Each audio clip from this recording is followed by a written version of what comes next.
Chào các bác, em kênh Trai Sáng Chỉ Vùng Cao hôm nay xin mến chào quý cô bác, cô chú, anh chị em đang làm vườn.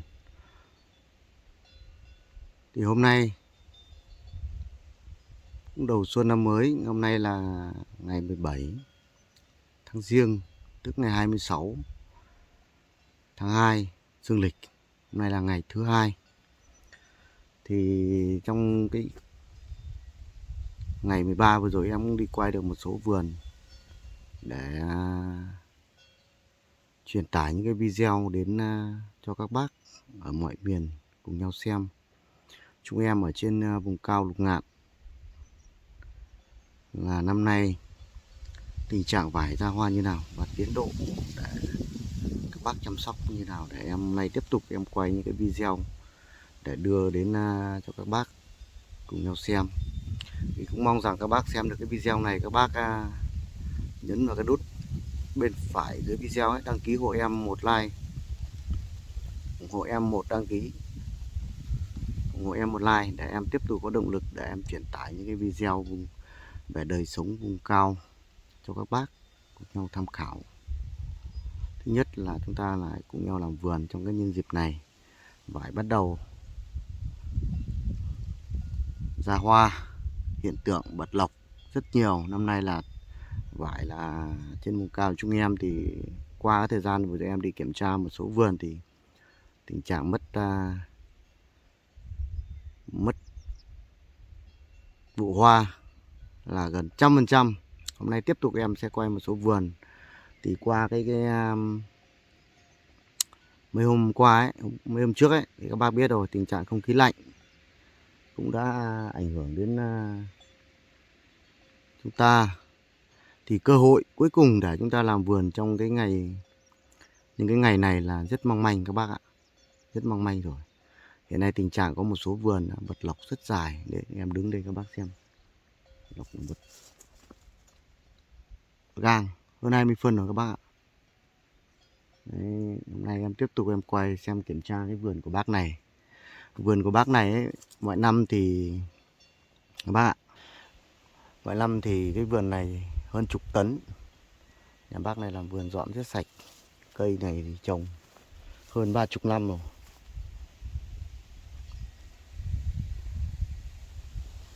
Các bác ạ, để các bác xem ấy.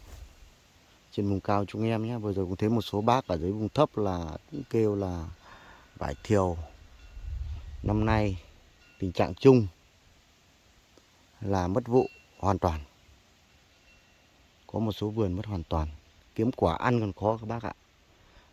Đấy, em nay đang quay video trực tiếp tại những cái vườn ở trên vùng cao chúng em thì tình trạng lộc bật rất dài rồi các bác ạ. Năm nay nguy cơ là kiếm quả vải ăn hơi khó. Cành này có ít hoa nhưng lại kẹp lộc các bạn. Hôm nay tình trạng chung rồi. Có một số bác vừa rồi cũng bảo là lấy thuốc của các kỹ sư ấy, tư vấn ấy, lấy về là triệt cái lộc này, triệt cái lộc này đi, biến lộc thành hoa. Bác ạ, thì sau cái thời gian từ hôm 10 trở lại đây thì có một số bác là kêu là rụng hoa, rụng cả lộc, rụng lộc rồi rụng cả hoa. Những cái cuống này này, một số bác là bảo là triệt lại bắt đầu rụng cả những cái cuống hoa này này, cuống lộc này, cả lộc cả hoa các bác ạ. Rất buồn. Một số bác thì nghe đâu đấy thì theo kinh nghiệm anh em làm vườn thì theo một số bác ý kiến đấy, không bao giờ các bác là biến cái lộc này nó ra hoa cả. Đến cái thời điểm nó ra lộc rồi các bác không bao giờ triệt được nó để nó biến được ra hoa cả các bác ạ. Kinh nghiệm lâu năm. Có một số bác làm vườn rất là tài, rất là giỏi, mỗi năm thì vải rất là đẹp, nhất nhì huyện, nhưng mà năm nay thì mất gần như cơ bản. Em sẽ đưa bác đi xem một số vườn này. Đây, cây tỏ tướng, nhà bác này lấy lộc 2. giải hoang. Cơ bản năm nay là lộc lá này là rất đẹp nhưng mà không có hoa các bác ạ. Để em đi đưa các bác đi xem tiếp tục như cái bên trong này. Ui, vườn đẹp quá nhà bác này, dọn được sạch. Vải này trồng trên đồi nhá.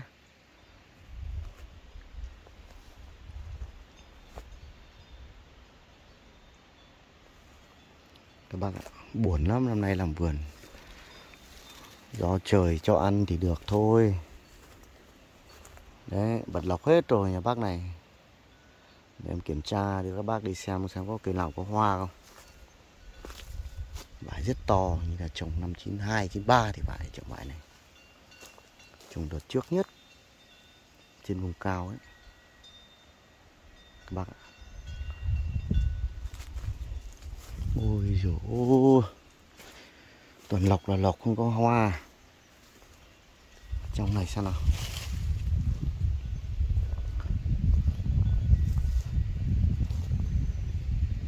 Vườn nhà bác này năm ngoái vải rất đẹp nha. Cây to. Đấy, mất cơ bản rồi các bạn. Buồn.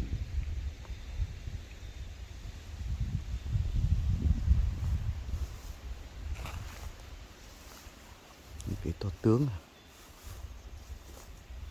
Đã lọc vào mầm các bạn. Buồn. Năm nay nếu mà tình trạng này kiếm quả vải ăn hơi khó các bác.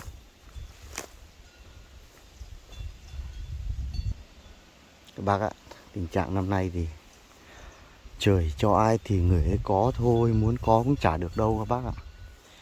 Nhiều bác mua thuốc này thuốc kia về triệt lộc. Có một số nhà và vườn nhà bác thì có ra hoa nha, kẹp lộc. Nghe các kỹ sư về tư vấn triệt lộc, sau thì rụng cả hoa, triệt cả hoa. Đợi chờ mong mãi mới được một tí hoa lại các bác lại triệt mất. Rất là đáng tiếc cho một số bác. Đấy, đợt lạnh là đợt cuối cùng cho các bác làm vườn.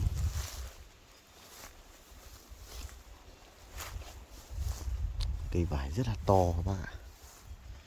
Bác này nếu mà nhọn mọi năm thì ra hoa trên thân thì thôi. Lộc lá rất là đẹp.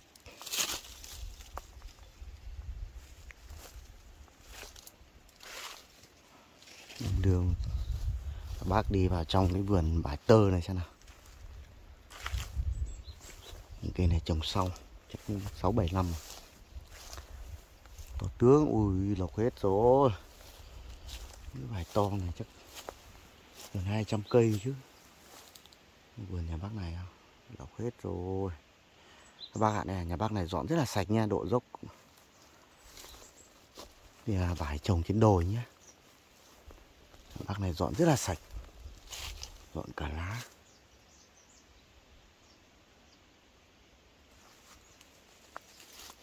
Đưa các bác đi xem vải tơ này.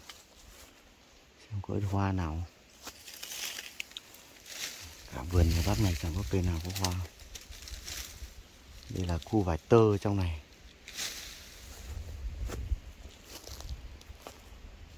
Đấy, cây này không có hoa. Em đi thăm một góc vườn ngoài này rồi, từ đấy vào. Em vào từ lúc cái góc kia kìa các bác ạ. Ngoài kia vào kìa. Vào 3 hàng đây em kiểm tra xem.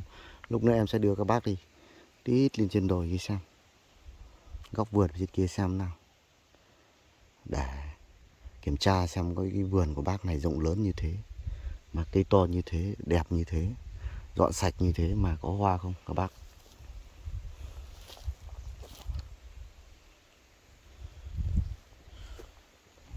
Vải tơ. Có một số cây có hiện tượng báo hoa không. Ui dồi im đét. Này, bật lộc rồi. Bật lộc ầm ầm rồi. Không có cây nào có hoa các bác ạ. Em đi một góc vườn rồi nhưng mà không biết có cây nào có hoa. Các bác vùng thấp thì năm nay thì cũng như vùng cao thôi. Vùng cao chúng em thì mọi năm thì các bác ạ, mọi năm trước thì các bác thì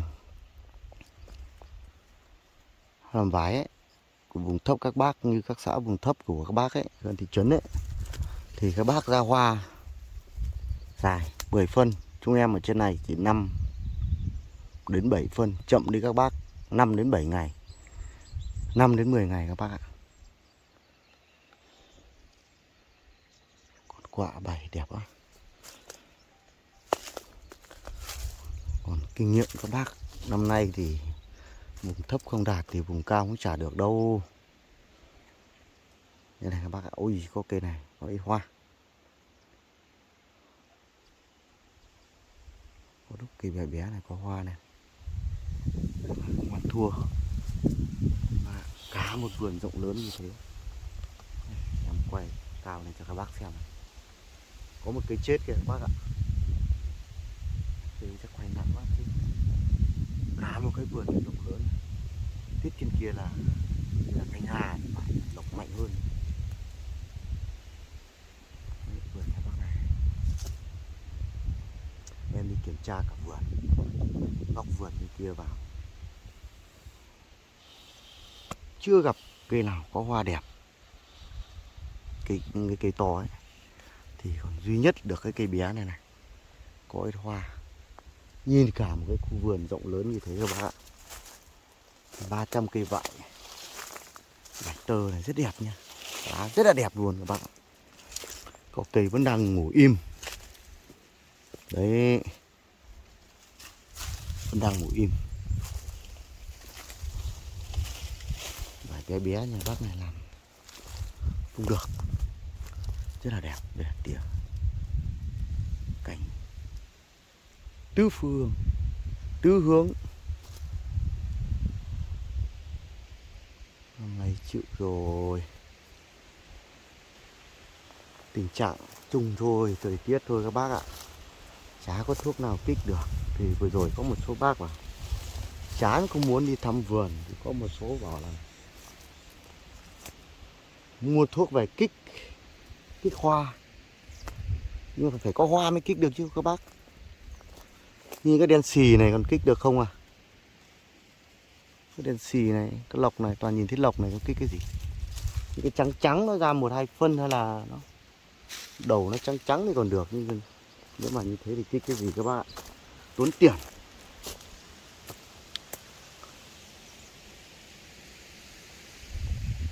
Buồn lắm, cả góc này không có cây nào.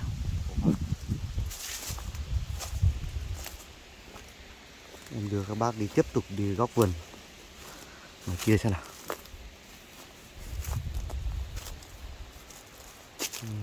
Cái này chưa báo cái gì hiện tượng gì, đang ngủ im, vẫn đang ngủ đông, không có hiện tượng để ra tí hoa nào các bác ạ. Nếu mà cơ hội đợt lạnh này, nếu mà có một tí hoa thì còn được, nhìn cái đầu trắng trắng còn được. Như cây này thì lọc hết rồi.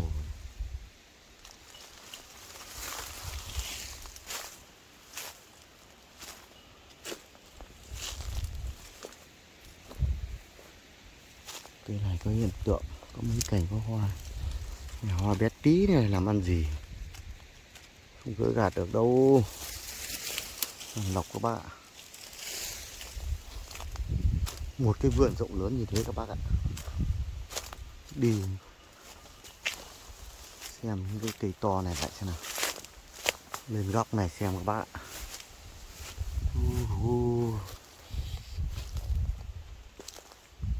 Cây này có ít hoa nhưng mà chả ăn thua, hoa bé tí các bác ạ.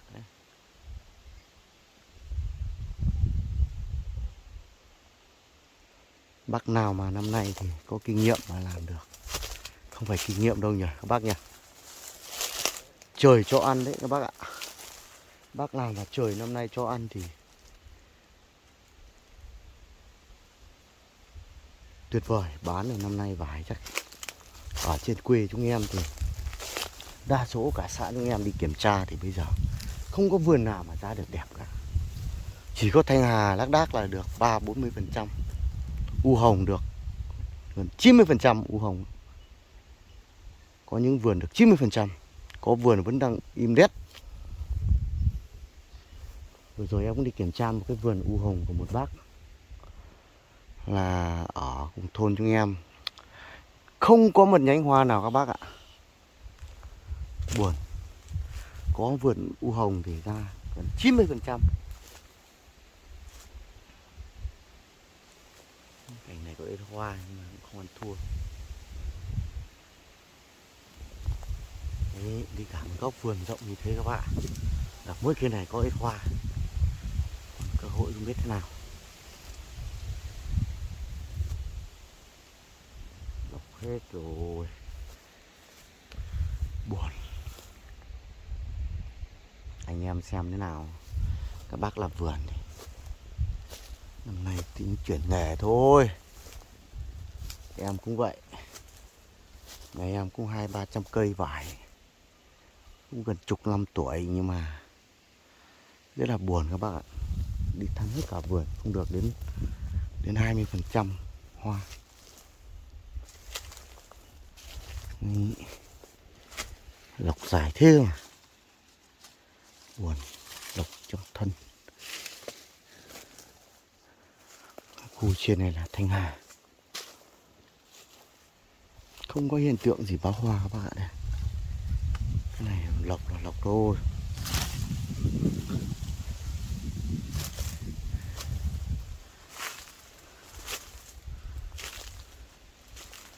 Em sẽ đưa các bác đi hết cái góc vườn này xem, kiểm tra xem này. Lọc hết rồi. Cơ bản những cây to này của nhà bác này là không có hoa 100% vườn này. Một tim buồn với bác này rồi. Có những cái vườn nhá, còn được 20-30% nha. Vườn bác này mất gần hết 100% chòi của bác này này.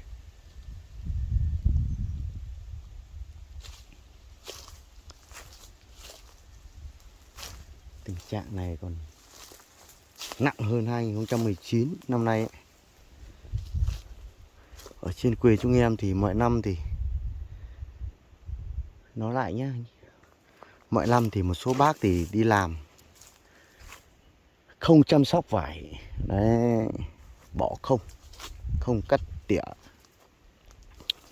đến thời vụ chỉ đi khoanh đấy, sau thì vẫn ra hoa mầm. Thế là do thời tiết các bác ạ. Tại sao như vậy phải không? Do thời tiết hết, các bác chả có kinh nghiệm gì đâu. Một số bác đi làm cả năm và xem vườn vải, thấy tháng 9, tháng 10 thấy anh em khoanh thì cứ khoanh, cứ bỏ.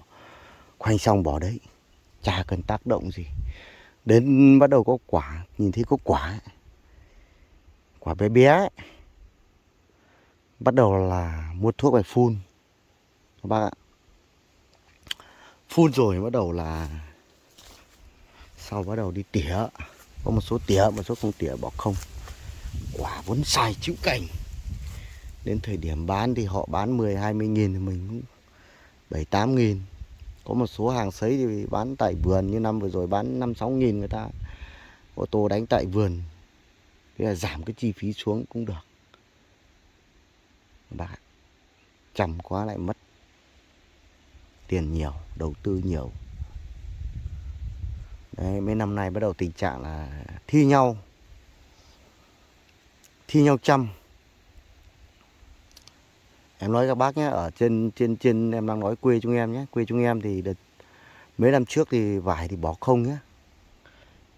Mấy năm trở lại đây bắt đầu 2018, 19, 20, 21, 22 này bắt đầu là thi nhau làm.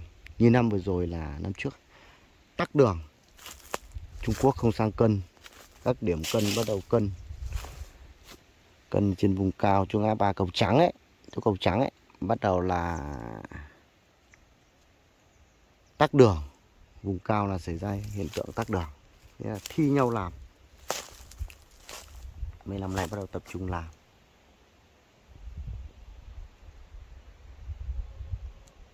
Đấy, cái này chả có cơ hội đâu các bác ạ. Mất gần như hoàn toàn. Em đi thăm hết vườn rồi. Em cũng xin kết thúc video tại đây các bác ạ. Buồn lắm. ngày mới chúc các bác tràn đầy năng lượng để tiếp tục vớt vát, chờ thời tiết cơ hội đợt cuối cùng này để các bác vào ô may mắn. Chúc các bác thành công. Xin chào các bác.